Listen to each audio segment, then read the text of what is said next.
What's going on, guys? It's Nick here, back with another video. It's Saturday, so time to go over some of your questions as well as the best and worst wide receiver cornerback matchups of the week. So let's get things started off as usual with the stat of the day. Yesterday's stat was which wide receiver currently boasts the league's best catch rate? And the answer is Curtis Samuel, and Michael Marchant was the first to get that one right. Today's stat: who currently leads the league in rushing yards over expectation? That's not per carry, total rushing yards over expectation. So let's start right up with the questions. And the first one is Tyler Lockett. There wasn't anything specific, it just said Tyler Lockett. And I think the question is, should we be expecting his production to be this up and down? We see that these last 2 weeks he's had 8 total receptions, 4 in each week, and then 73 total yards. I believe it was like 43 and 30, but somewhere around 40 yards a week these last 2 weeks. And that came after a 200-yard explosion. And we're not used to seeing his production this up and down. Definitely Tyler Lockett over his career has been a little bit more variant than most wide receivers. But if we look at since week 3, right, he's had 2 games with 33, and we're talking half PPR scoring, 33 fantasy points and 43 fantasy points in 2 different weeks. He was the wide receiver 1 overall twice. But in the 4 other games, he's been outside the top 50 wide receivers in all of them. He scored 5, 6, 5, and 6 fantasy points in those 4 weeks. So why is this happening? Well, I mean, the obvious answer is DK Metcalf, right? He's having an absolutely dominant season. He's had 1 game below 93 receiving yards. He's finished as a wide receiver 1 in 5 out of 8 weeks. He's on pace for 83 receptions, 1,575 yards, and 16 touchdowns. So, yeah, I mean, the wide receiver across from that is going to be inconsistent, especially when Metcalf's production has been consistent. So Metcalf isn't spiking at random times, and then we see every week that Metcalf does, we see Lockett go off. It's basically Metcalf is dominating virtually every single game, and so it's more difficult for Lockett to post those spiked weeks.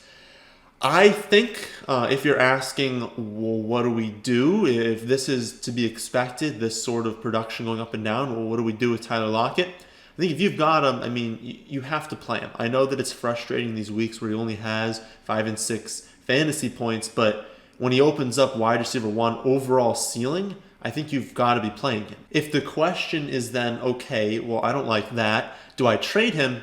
I think you wait for one of these spiked weeks to happen. It's pretty likely that at some point over the next few weeks, he's going to have a really nice game. And so if you do not like the fact that he's either the wide receiver 1 or the wide receiver 55 in a week, and you look at his playoff schedule, like I talked about, was it last week? It was either last week or earlier this week when I talked about how Seattle does have a difficult playoff schedule. I said I'm not concerned about Metcalf because he's a monster. But maybe you look at that and you look at this production, and you're like, I don't want to rely on that in the fantasy playoffs. Wait for a spiked week. Don't trade him now because he's coming off 2 duds. But if this week, since Metcalf is being shadowed, I still think Metcalf will have a nice game. But he's being shadowed by Ramsey. That's a tough matchup. And so if he does have a bad game and Lockett goes off, well, then maybe we flip Lockett for something a little bit more consistent. But I wouldn't be trading him after 2 bad games because you're selling low at that point on a player who's still very, very good. Next up, Amari Cooper. I feel like I've gone over the Cowboys a lot, so I want to make this one a little bit more brief. He is my wide receiver 32 rest of season, and he does have 3 brutal matchups over the next 6 games, including a matchup with Darius Slay in the fantasy championships, and that's a matchup I do not expect him to play well in. So I personally would not want to rely on any Cowboys wide receiver as we move into the fantasy playoffs, and so I don't think, I believe I did talk about this 2 weeks ago, I don't think you're trading away Amari Cooper in a 1-for-1. You can absolutely trade him away. I think you kind of should because I don't trust him and I think he's got a lot of name value. But you don't do it in a 1-for-1 because you're not going to get enough value in return. If you're trading away Amari Cooper, if you want to upgrade at running back, let's say, well, take whatever running back you have now. If you want to upgrade at running back 2, take your running back 2, pair Amari Cooper with that, and try and get a slight upgrade at running back 2. I don't think you're going to get enough value if you just say, I have Cooper, who are you going to give me in return? Because no one's going to give you much in return. You've got to package Cooper with someone else. Next up, someone wanted a breakdown of the Chargers and Dolphins backfield with an emphasis also on Austin Eckler. Okay, I'm going to start off with the Dolphins with this one because they're very easy. I do not trust anyone other than Myles Gaskin, and that includes Breida. Gaskin is due back, I believe, in 2 weeks. So if you have him, we're still holding on to him. He's going to come back, and no one's going to separate on this team, so he should get his job back immediately.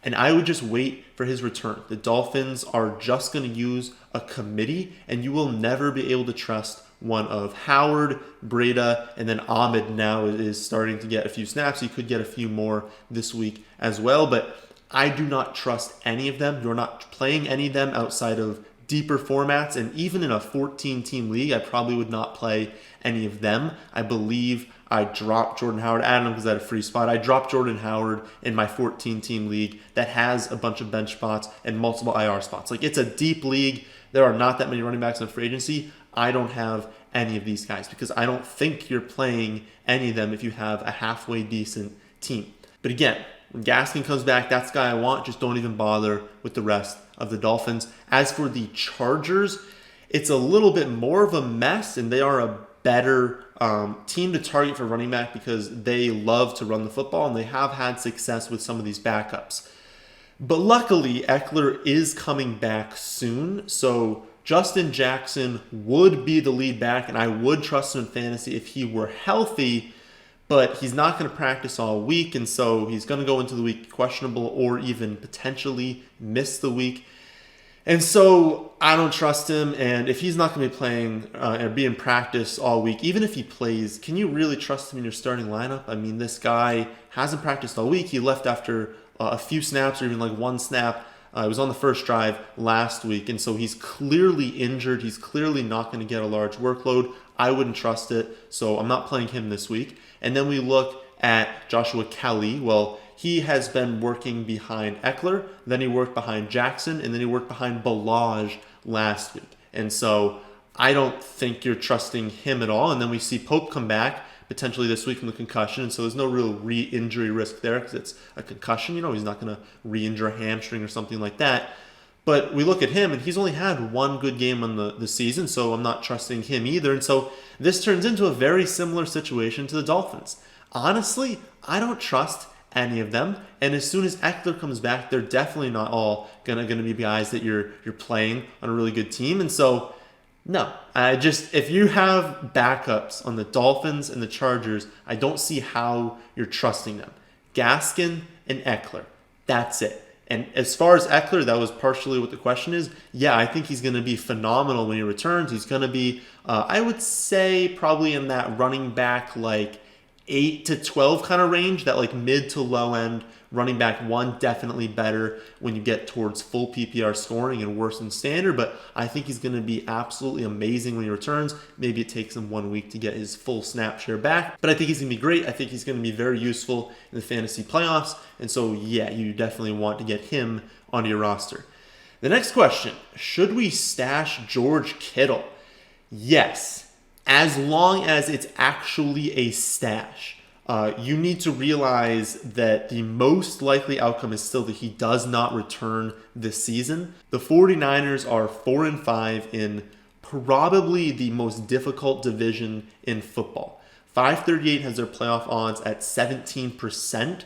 And given that they're 9.5-point underdogs this week against a very good Saints team, that's probably going to drop. So maybe you go into next week and they're only at 12% chance of making the playoffs. And so if the 49ers are out of the playoff hunt in week 15, week 16, probably not week 15, but let's say in week 16, that's when Kittle would have returned from his injury. Well, they're not going to bring him back if they're out of the playoff hunt. They're not going to risk his health in the future just to play him in games that don't matter for anything. So they're not going to rush him back if they're out of it, and it kind of looks like in week 16 they might be out of it.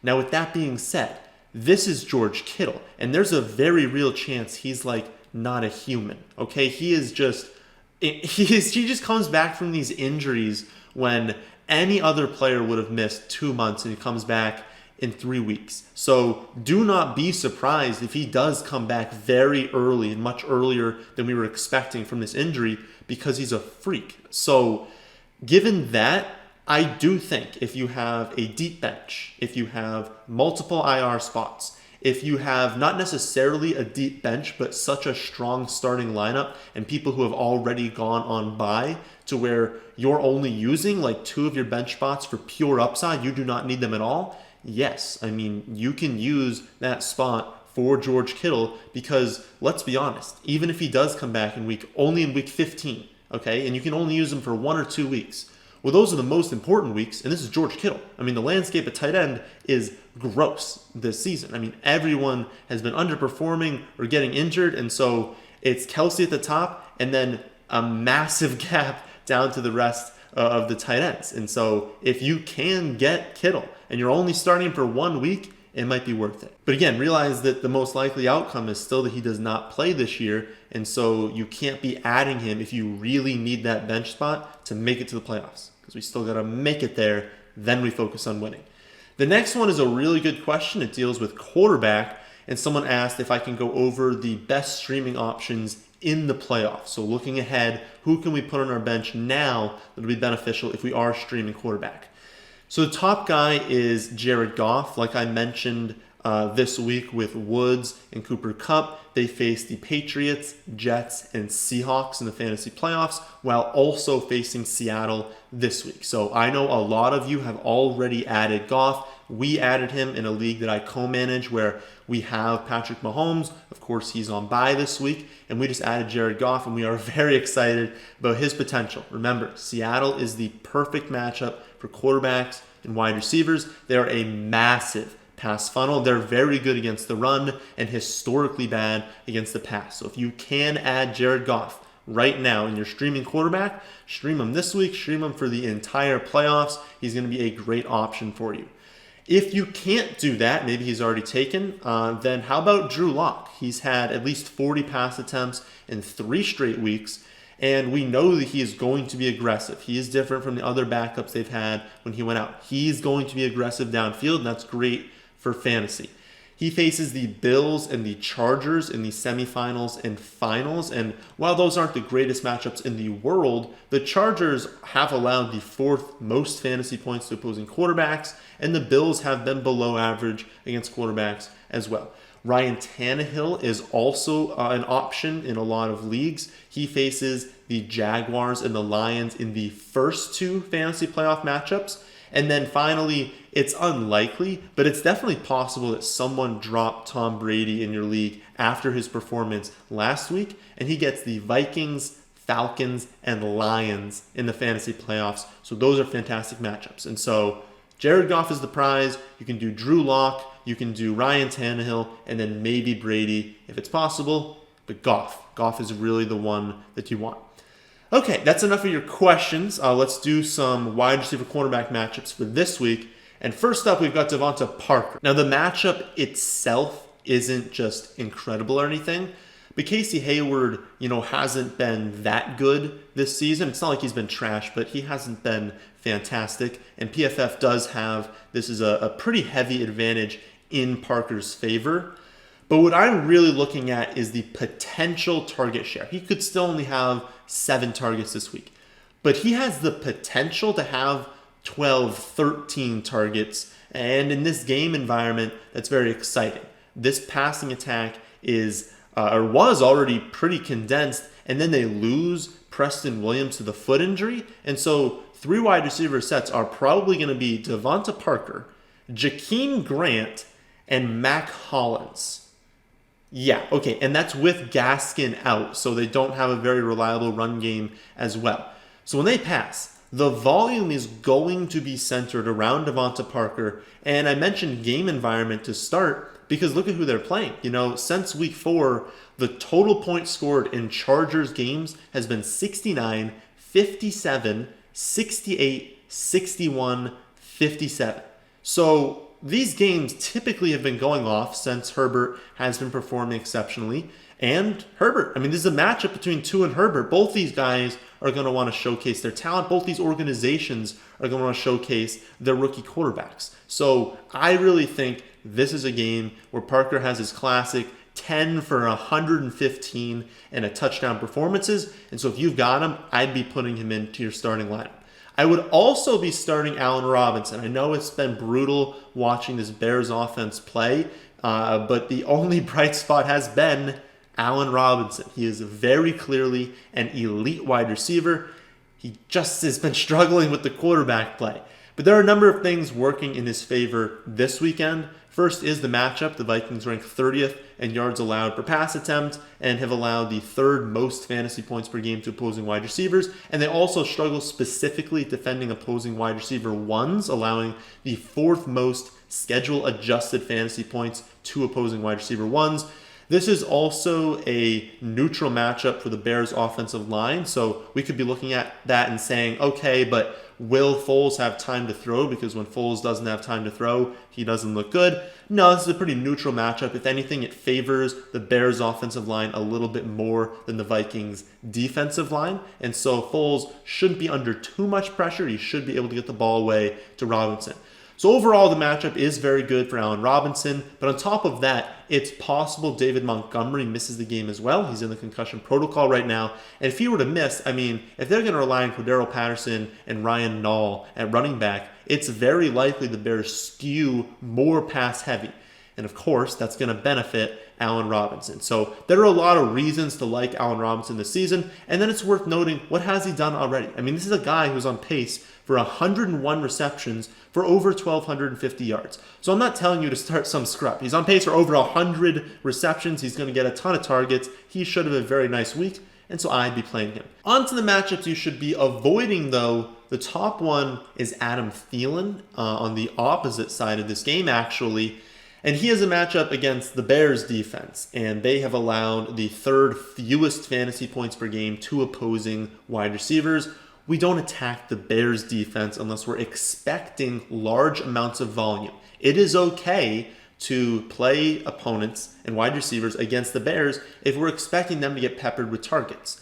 But that's just not something you can count on from this Vikings passing attack. Cousins has thrown the ball 34 times over the last two games combined. And in fact, Cousins only has over 27 pass attempts twice all season. So only twice all season has he thrown over 27, and 27 is a very low amount. And that came against Seattle and the Falcons, who are both pass funnels. Well, the Bears are not a pass funnel, I can tell you that much. And given the 43-point total, we shouldn't expect that many touchdowns. And given that the game is also projected to be fairly slow-paced, the total plays is going to be down as well. So again, you can target players against the Bears if the volume and the touchdowns should be there, but we're not expecting either of those things to be true. And so Thielen's going to have to be incredibly efficient to be viable this week. And I just don't see it against a very, very good Bears defense, especially in Chicago. So Thielen's an avoid for me, and realistically, Justin Jefferson is as well. I also want to talk about DJ Chark because he's interestingly in the exact same position he was last week. So last week I said, if Roby plays, we are benching DJ Chark because he's likely going to get shut down in a brutal matchup. But if Roby is out, I said we should be playing Chark because the matchup goes from like bottom 5 to probably top 5. It goes to a very, very easy matchup. Well, this week, same thing. If Jair Alexander is going to play, well then I think you should be benching DJ Chark. But if Alexander is out because he is in the concussion protocol right now, well then you should be playing Chark because now the matchup gets a lot easier. PFF has Alexander rated as the top cornerback this season by a mile. Like, it's not actually even that close. He's allowed a minuscule 0.15 fantasy points per route covered and 0.57 yards per route covered. This is probably the worst matchup you can think of, maybe outside of Tre'Davious White and Jalen Ramsey. I'd say White, Ramsey, and Alexander are the three, and then I guess Darius Slay for getting shadowed by him. Those are matchups where you're like, yeah, let's stay away from the wide receiver in this matchup. So again, if Alexander plays, because he's got a concussion right now. He might not be playing. Then you got to bench Chark. But if he is out, play him, because Chark is probably going to have a really nice game if Alexander is out. So I hope that was helpful for you guys. Remember to pay attention to the news, though. There are a few players this week we're keeping our eyes on for sure. And then a lot of these reports come out, midnight on Saturday or on Sunday morning or 11:30 Sunday morning. You got to pay attention. So stay up to date on Twitter, and especially with COVID, guys can test positive on Sunday morning where we had no idea going into it. You just got to pay attention.